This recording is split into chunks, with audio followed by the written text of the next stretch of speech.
বোকা মানুষদের পৃথিবী বড় সুন্দর। প্রশংসার নামে কেউ নিন্দে করলে সেটাকে সে প্রশংসা ভেবে নিয়ে এক অমলিন হাসি হাসে। সেই হাসির মধ্যে কোনো কপটতা নেই, কোনো ছলনা নেই, কোনো অভিনয় নেই। মাঝে মাঝে মনে হয় এমন হাসিটা আমি কেন হাসতে পারি না। মনে হয় একটু বোকা হয়ে থেকে গেলে জীবন অনেক বেশি সুন্দর হতো।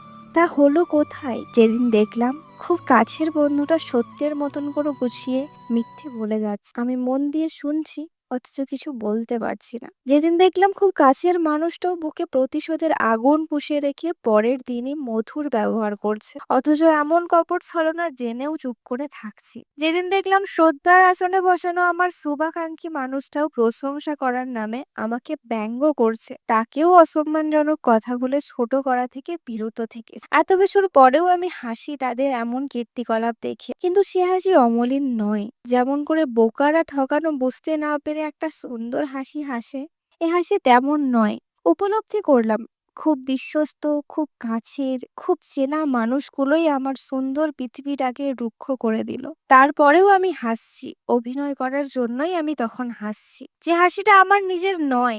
এই রুক্ষ পৃথিবীতে যে বিশ্বাসঘাতকতা করে চলে গেল, যে ঠকিয়ে দিয়ে চিরদিনের জন্য সরে গেল, আশ্বাস দিয়ে যে আজীবনের জন্য হাত ছেড়ে চলে গেল, তাকে আমি ভয় পাই না। আমি ভয় পাই তো তাকে, যে আমার সাথে আছে, হাসি মুখে কথা বলছে, দিনরাত প্রশংসায় ভরাচ্ছে, অথচ মনের ভিতরে লুকিয়ে রেখেছে গভীর ছলনা।